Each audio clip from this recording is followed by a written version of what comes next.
Hello, everyone. This is Ed K. Smith, the co-host of The Asset Show, here with the host of the show, Mr. Rob Kay. How are you, Rob? Good, mate. Yourself? I'm fantastic. Thank you. Rob and I are doing a bit of a Rob and Ed show today. There's a lot to talk about that's happened in both the space of Web3, crypto, etc., and domain names. So a lot to cover. We got some interesting comparisons to talk about crypto and domain names, and of course things that have happened with Terra Luna and the massive crash that happened there that most people in crypto land would be aware of unless they're living under a rock. Hey, Rob. Yep. So it's we've got a lot to discuss. So let's get cracking and get into it.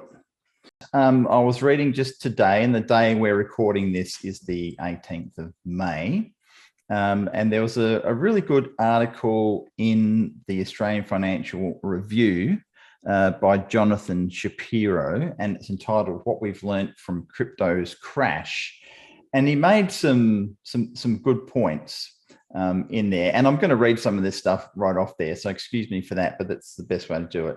And he started off by saying the dust is finally settling after a chaotic and spectacular week in the world of cryptocurrencies that led to $26 billion worth of coins simply vanishing into the digital ether. Now, I think that statement in itself is pretty interesting. Just looking at that one, but it's it's one of those statements that you go far out. It's pretty scary that happened. And it says, naturally, the collapse of the Terra coin has been met with a dose of schadenfreude and a deluge of "I told you so" from the no coiners, of which I'm one. However, on a deeper consideration, it is most likely that the events of last week will actually do more to accelerate an adoption of digital currencies than it will to halt and reverse it. And I thought that was really, really interesting, coming up with that opinion for someone who doesn't seem to be a crypto fan. And he said, as one astute macro commentator told his clients this week, as tempting as it is for people like me who never understood the appeal of NFTs and other such innovation to smirk at the recent unraveling, I think now more than ever before is the time to keep an open mind. As in, might this be a health purge of the worst elements of it? And I was saying to Rob earlier before we started recording, I'm an older dude. I'm in my mid-50s, and Rob remembers as well, even though he's younger than me, that the whole .com crash. The internet was never going to work in the 99, 2000 when all this was going on. There was a whole stack of FUD. The companies and businesses were dropping their .coms because I thought they didn't need them anymore. Yep, and it was never ever going to take off, and there was a huge clean out of just crap, things that were overvalued, things that weren't set up properly, that didn't have fundamentals behind it. And in my personal opinion, and on this show, of course, we always say this is not financial advice. Do your own research, speak to your financial advisors. This is just Rob and I's opinions on what we're talking about here. And I just see the correlation between stuff that happened back then and stuff that's happening now. Okay, it's different things, it's different technologies, but I think stuff that's happened over the last week or two is a clear out for what's coming in the future. What are your thoughts, Rob? I can agree on that. So this could potentially be near a bottom in the cryptocurrency market. You've got to be careful saying those words because you don't want people going, "Oh, it's the bottom," and then investing. We're not saying to do that, but no. In terms of my personal opinion, maybe now for another 3 to 6 months, we go into a capitulation near a bottom. There still could be some downward momentum to go, but I mean, what do they say? Where the most money is made during like the biggest crashes. So, I mean, if we're near the bottom, or if we get to the bottom in 6 months, who knows where it is. For people that actually have the guts to invest somewhere there, and then imagine if we go up for a couple of years from here, then that's how a lot of these people make a lot of money. It's just, where is the bottom? We don't know. Yeah, exactly. And I think there's a lot of learnings happening between people in the tech space and people in the financial space who are both trying to work out each of their own areas of expertise. And I think there's a lot of melding and coming together of finance businesses that are seeing the advantage of using the technology of the blockchain, and the technology people who didn't really understand finance. And I think a lot of that sort of stuff is actually going to be developed stronger from this point on because of this whole clear out. And nothing succeeds without failure. Everyone who thinks that you can have success in anything and not have any failures along the way obviously doesn't understand life, because that's how life works. There's constantly testing and measuring, and there's always bad actors. Like, people talk about cryptocurrency, blockchain space as if bad actors have only now started to exist and using the systems for fraudulent activity. It's a scamming or pyramid schemes, and there are, but I mean, we don't know what the figures are. Probably 90%. I just made that figure up, but 90% of like these 16,000 cryptos are probably worthless. And they'll go to zero. A lot of them will go to zero. Gary Vaynerchuk, who I've followed for many years, and I think he's always nails it. He never starts talking about stuff until he's spent a minimum of 50 hours deep diving into a subject, and he puts himself on the record, and he's like, I can't pick a time that he's been wrong, because he won't start talking about stuff until he's absolutely 100%. And he talks about this with NFTs, non-fungible tokens. And he's saying 98% of non-fungible tokens in the current form that they are is in personal profile pictures. So like, the pictures of chimps or apes. Bored Ape Club is an example. A lot of NFTs like that will end up probably being worthless as time goes by, and the cream will always float to the top. But value has to be provided, utility has to be provided, and this is only one use case of a non-fungible token. The personal profile picture. There's a lot more that we're going to see. There's so much more to come with the usage of NFTs. That's what people who just. You can't be closed-minded. No. You can't say that, .eth domain names or .crypto aren't going to be big in the future. Or remember when people were saying .xyz is just a useless extension? Well, now it's picking up in the tech and crypto industry. You can't say NFTs, I'm closed-minded, they're useless. Well, they might be useless now. For 98% of them, but in the future, music NFTs haven't even really hit yet. There's all kinds of utility that is going to come to NFTs. We mentioned it on a couple of shows back with Andrew Miller.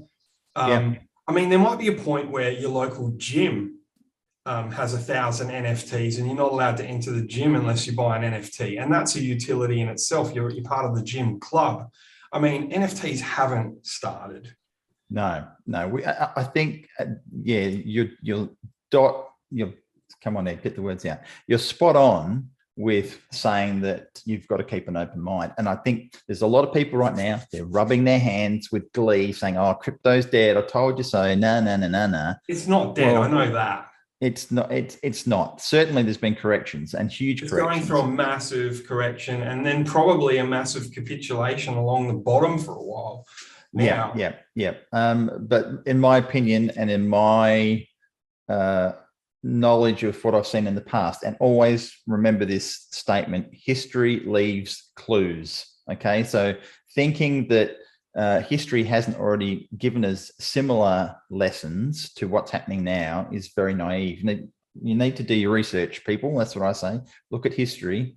But I believe in my core that Web3, cryptocurrencies, blockchain, whatever you want to pile them under the terminologies of, is here to stay. And the use cases in 10, 15, 20 years, we'll look back and we'll go, wow, never even considered that would be a use case. There's so much more to come. And the currency side of it, which is the one that people seem to have the most issue with, is only a small fraction of this whole landscape of Web3 stuff we're talking about. And good point with the history analogy, especially where we are today. Let's not forget, when did the internet literally get bloody turned on? It was like 96 that it was mainstream, 97 maybe? Yeah, that was when the World Wide Web became functional for your average Joe Blow to get on and use, and the browsers came out, Netscape Navigator and stuff. Yeah, so people shouldn't forget that Google wasn't invented on the internet until what, 2004? No, not 98. Was it 98? It was 2 weeks after my daughter's birthday. I remember it very well. So September 98. So anyway, it took a couple of years for even Google to get turned on once the internet was on. Yeah. Adoption is the thing, right? Your average person on the street right now has no clue what we're talking about. They've probably seen the headlines. They've seen crypto crashes, this and that, all sorts of stuff. So there's a lot of fun. And they see it drop by 80 or 90%. So they go, well, I'm not going to invest any of my money in it. Yeah, and just a reminder for those watching this, the share market has also had some major drawdowns and crashes and stuff. But this is the problem that everyone's talking about, is the cryptocurrency space seems to be tied in with the sort of standard normal finance share market. It goes up and down with that. There seems to be a correlation of the two. Yeah, and the most correlation I've noticed, personal opinion, is when the stock market's crashing, crypto 100% just follows it and crashes. Yeah. But when I've noticed often when the stock market's doing fine and recovering and kind of going up, that's when crypto kind of explodes upwards, even a bit more oversold exponentially than it needs to. And then, of course, it corrects. And even in the smaller micro of the macro, looking at the Bitcoin as the big daddy of cryptocurrencies. Yeah. All the other cryptocurrencies seem to be tied to that. All of them. Whenever Bitcoin's crashing, every altcoin, 99.5% of altcoins crash too. And to me, that is it's logical in the sense crazy, of it's humans reacting, but it's not logical in terms, like a lot of the cryptocurrencies that I have, they're not cryptocurrencies, right? They're tokens. They're tokens that have with utility. They have utility, nothing to do with currencies, nothing to do with Bitcoin, but they follow that. So fundamentally, those tokens haven't changed the technology. They're following their roadmap. They're being successful. Yet bloody Bitcoin drops, and so everyone just psychologically panics and then pulls out of all the safe utility coins they're in. Yep. How many years is it going to take for that bullshit to stop? I don't know. Hopefully not long, Rob, because I mean, it's like, it's tiring to watch. And I basically, I've got stuff now. I just go, okay, well, I'm going to look at it in two years or 5 years. Because some people I've noticed, including myself a little bit over the past few years, sometimes it's just best to do your research on your 3 or 4 or 5 best tokens that you like, that have utility. You can see the team behind it's great. They're not anonymous. They're following a roadmap. And then basically wait for a massive Bitcoin crash. Then look at your other utilities that have dropped down and you go, well, I've been following them. They're awesome. And then you're hopping in them at that spot. So this is what newbies kind of do in crypto trading, I'm finding. They're seeing this amazing token with great utility, or even a crypto or a protocol. They're investing in it right away. Yeah. Timing is everything. Yes. Timing is everything. And and buying the dip. I mean, buying the dip has been such an overused term, but yeah, but what happens when you buy the dip and then it dips again and then it dips again and then it dips again? Because we're in a bear market and you don't even know it. Well, there's always you said timing is everything, but from investing in the share market over years, there's another saying that time in, right? So how long are you in it for? Because if you've got a long-term view, if you're looking down the track and saying, okay, I'm going to dollar cost average, I'm just going to keep buying this stuff as time goes by. And over time, things will even out. There's always going to be the ups and downs and the ebbs and flows of all this sort of stuff. And there's the crashes and the rises. But if you look at the time from when you start getting into when you start actually investing the money and look, if you've got a 5 or 10 year plan, then typically you will be fine. Again, not financial advice, but it's, you know, I think the crypto market, you lose your mind trying to trade. I mean, there's certain people that are exceptionally skilled, have invested a lot of time and money, but I'm sure there's plenty of those guys who got caught out the stuff that's happened recently. They weren't picking that, you know, black swan event of the whole Terra Luna crash. Yeah, I reckon that was crazy. I mean, I do day trading, and I win and I lose, and yeah. So, but then I've got some that I hold, and then you just got to pick what works for you. But yeah, my opinion, and the opinion of many others in this space, is don't invest money you absolutely cannot afford to lose. Like, you know, if there's a high chance you'll lose volatility pays and volatility takes away. So it's like, you know, and this is, I think, the thing that annoys me most is there's so many people who want to point a finger and blame this or blame that or blame Terra Luna or blame a person. You can't. The person that looks in the mirror at you every morning is the only person that you can blame, because you're the one that's going in and you've got to take ownership and accountability for the fact that you could lose money. So, you know, doing all the Instagram posts next to your Lamborghini when you're winning, right? Okay, you want to take that as something that you've done, but then if it goes down, you want someone else to blame. No, life ain't like that, in my opinion. Yeah, I've got an example of that.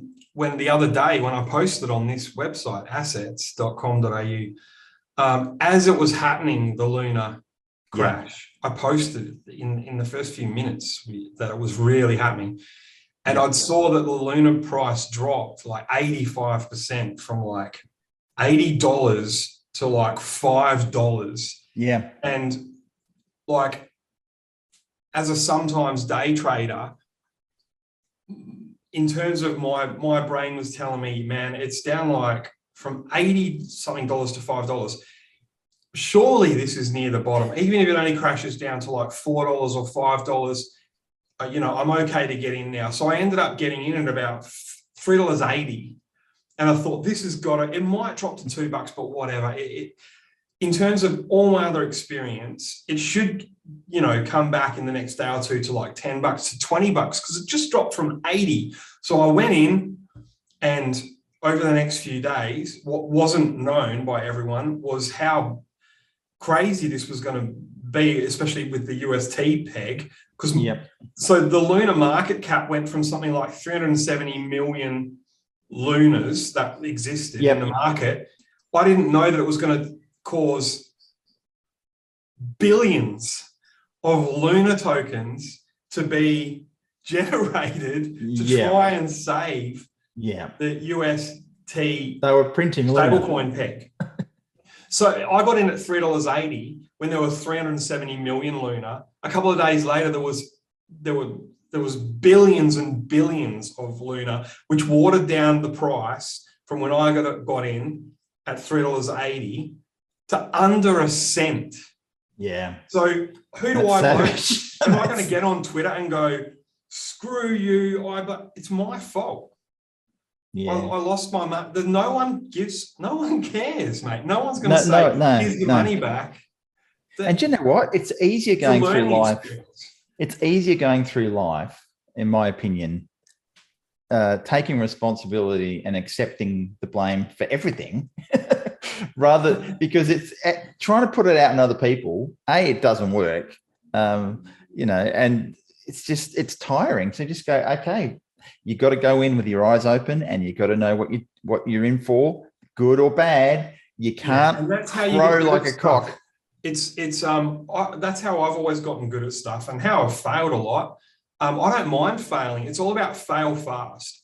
So, if I do 100 trades like that and 90 of them fail, the amount of, everything that I learn hopefully makes me do some killer trades. So it should all come out in the wash if you stay open, learn as much as you can, and then just basically keep going. I'm not saying doubling down or revenge trading. If you ever try to chase your money, it never normally works. I'm saying go and have a bushwalk or something, wait a couple of months, and then when you're ready and you think you've actually learned from some of your mistakes, then you should be able to come good. Yeah, so I'm actually, funnily enough, even more excited about the future of this whole space with a lot of this stuff happening than negative. This is stuff that has to happen, and a lot of the crap has to be cleared out.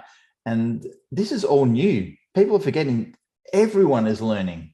There's no experts in this space. There's no one that has a track record to go, right, well, the next step, if we do this, this is absolutely guaranteed that this is going to happen. No one knows that. Everyone's trying to figure it out, just like everyone was trying to figure out the internet. Everyone was trying to work out, what's this www thing?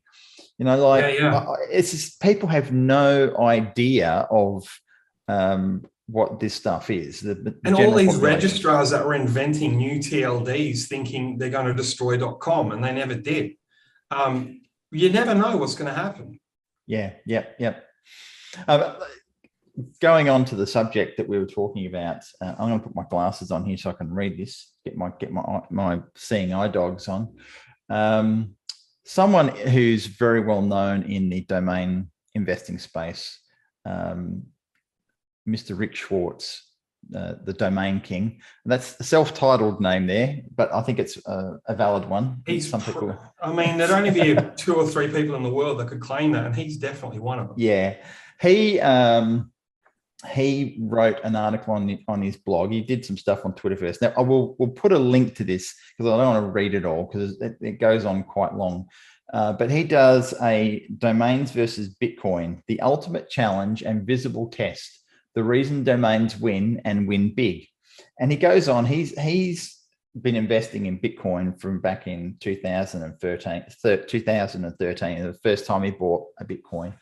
But he does a comparison about what he's got in terms of assets, what money's been made from his domain names versus what it would be if he'd bought crypto at a certain price, if he bought 1,000 Bitcoin. It's really quite a fascinating, in-depth look. And in his viewpoint and in his examples, domain names win. And I think it's an interesting one to look at.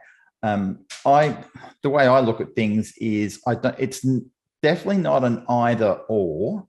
I think Bitcoin has a very different use case to domain names. And I don't think they can be compared, but to me, it's comparing apples with oranges.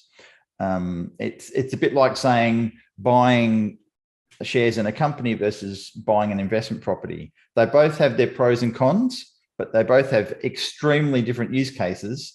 So I think domains to me will always be my top tier digital asset. Yeah, because they do so many things. It provides a place where a business can be built. It's the place where multi-billion-dollar companies call home, right? The utility of domain names versus cryptocurrency like Bitcoin. Absolutely, they have a resale price that the owner of the domain typically has control over far more than they do over cryptocurrencies. That we don't have any control. A domain comes with a dream.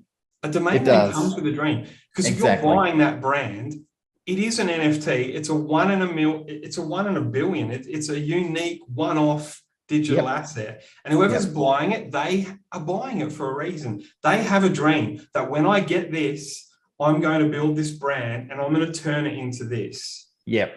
When you're getting Bitcoin or buying crypto, you're basically going, I'm going to buy it and then I'm just going to try and sell it for higher than what I bought it for. That's it. There's no extra dream attached to it. Yeah, and you've got to go along with what the market is. So, I mean, yes, with domains, there are comparable names that you can look at that you can say, well, that domain sold for $60,000 or $600,000, whatever the price is. This one I've got is sort of similar, or in a sort of similar type category as what that name is. So it could be a similar price, but that's really about as close as you get. It's not like looking at real estate where there's 10 houses in a street. They're all similar shape, sizes, number of rooms, and that house sold for 600,000. So this house is probably worth about 600,000 too. So typically in real estate, that's what they're doing.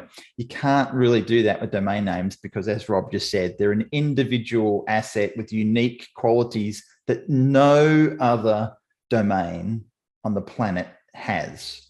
That's it. So, and dreams are built, empires are built on domain names.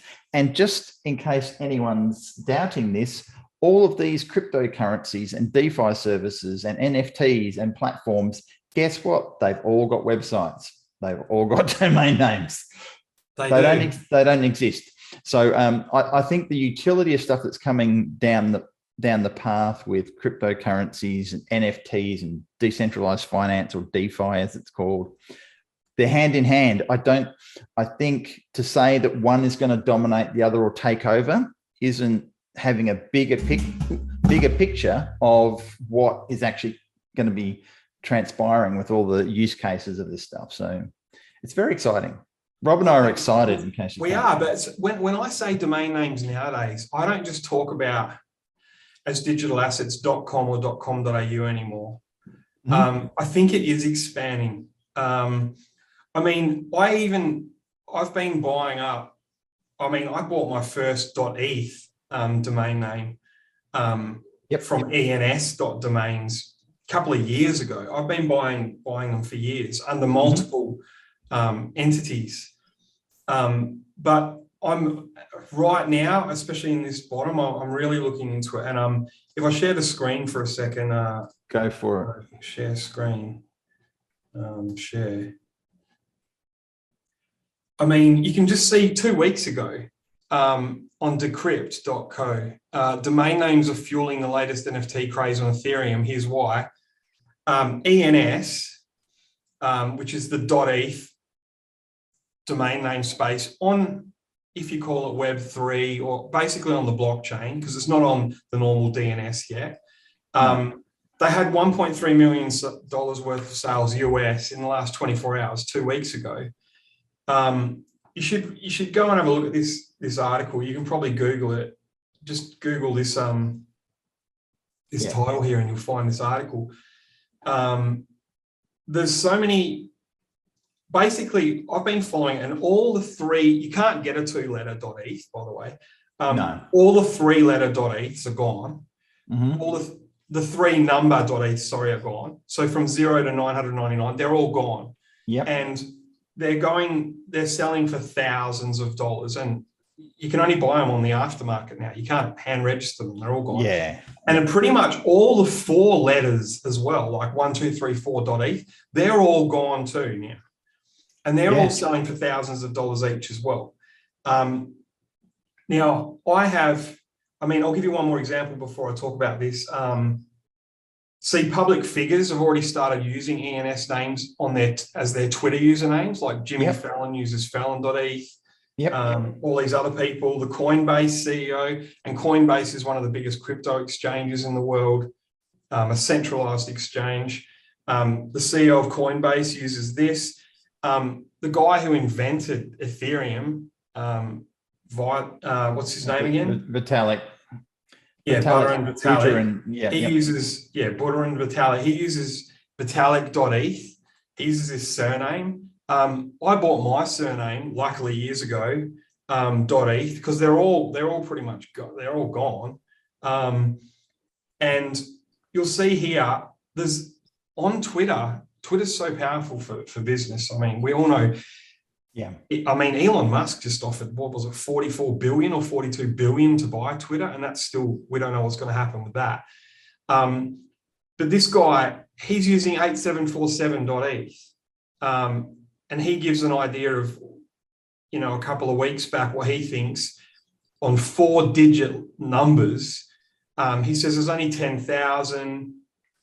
He said it's basically a club because there's only 10,000 numbers that are 4 digits long. So if you have a 4-digit .eth, you're in a club. Only 10,000 people in the world have those. The reason that I think these are becoming so valuable is because people are speculating a little bit.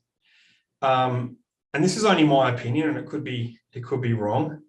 But let's say that Web3 does kind of happen, and the metaverse, which technically could be the new internet,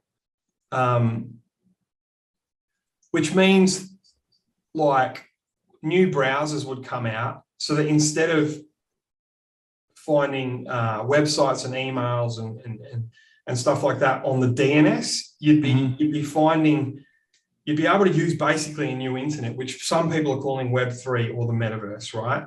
Now, in that case, it makes sense to me that .eth domain names will work on the ENS. And the ENS, what's the ENS? It could be the Ethereum name service instead of the DNS. So exactly. If Ethereum literally becomes the blockchain backbone of the internet, and it's possible, then you would think that .eth could be the .com of the ENS. That being said, maybe people like ICANN, who governs .com and like the DNS, they could technically plug into the ENS and say, well, you can still use your .com on the ENS. So that could happen. Or people might just go, fuck that. We're not going to .coms for boomers. We're going to start using .eth. We don't know how. Who knows? The public perception is going to go. And if that happens, that's so powerful because the silly DNS, to me, I already find the DNS and .com and .com.au dated. When you buy a .com or .com.au, you can put a website on it and you can have email. The end. With .eth, once ENS goes mainstream, and it could go mainstream in 2 years or 20 years, I don't know when. And I don't know exactly how the infrastructure is going to be set up, but when that goes mainstream, your .eth name, I've got to find something here, Ed. Yeah, go for it. I want to spend a second. And I think it's a case of, as you said, we don't know what the utility of this is going to be. What's going to be developed to increase more of a similar use case? Will we be able to have websites on .eth? I don't know. I really don't know the answers to any of these, and it's all unfolding as we speak. Everything you can do with your ENS name right now. Cool. So that was from 2019. It's come forward since then. And this is on medium.com. But even a couple of years ago, right? Where is it? Here we go. I mean, this is a couple of years old. So with a .eth name, you've got your email. You've got your URL wherever you want that to point to show people like a website. You've got it links to your Twitter, it links to your GitHub. This is a couple of years old. There's way more utility users now. It connects to your social media, basically with your .eth name, right? You'll be able to put that out there to say, if you want to visit my website, go to, rob.eth. If you want to email me at rob.eth. And then, of course, you can do subdomains too. Yes. If you want to send me money, send it to rob.eth. And by the way, I do not own rob.eth, so don't send money there. And if you want to find me on Twitter, go to rob.eth. If you want to contact me through Zoom, go to rob.eth. If you want to, but you get what I'm getting at here. Things that aren't even invented yet. If If I want to go to a nightclub and they want to know who I am, I'm rob.eth. If I go through the airport and they want to know security on my passport, I'm rob.eth. .eth and the ENS, if ENS and the Ethereum network become the new internet, owning your domain name is going to be everything. Yeah, so it would pay to get your .eth as a bit of a backstop, a bit of a, protection. But here's the thing. There's also, we interviewed on our old show, Ed, this Mr. Cram guy from Unstoppable Domains. Yes, yeah. They're selling .crypto and .wallet and .blockchain over at Unstoppable Domains. I mean, people that don't have their dream .eth, maybe they have one of those that does the same utility on the new internet, on the metaverse, on Web3 internet, on the Ethereum internet, whatever it's going to be called. We're basically at 1994 of this thing, I reckon.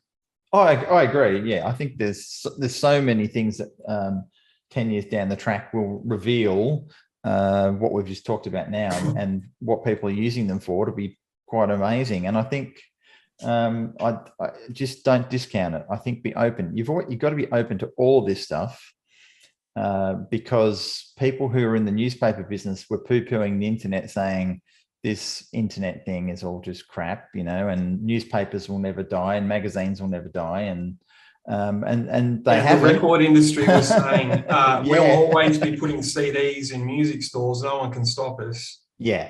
So never say never. Keep an open mind and hedge your bets a bit. I think don't completely just write any of this stuff off without doing a lot of research and giving it time, because there's a lot of clever people out there who are developing all this sort of stuff. Well, some people are trying to be geniuses. They're trying to figure out what's going to happen, in 5-10 years. And if you invest now and write it out, hopefully it's worth your time, especially not financial advice. Do your own research. I've got a sentence that I'll say to people: make your own decisions. Yeah. Like, don't blame anyone else for it. Anyway. No, it's exactly what we keep talking about. So we've been talking for a while, and we'll put a lot of links down below. Every now and then, me and Ed just like to have a chat about what we've been doing over the last week or two. Sometimes we just hit the record button. Like today, and we'll have guests on other times. But I think there's a lot of links we need to put in this particular episode for people to go and follow up, and they can spend time reading it.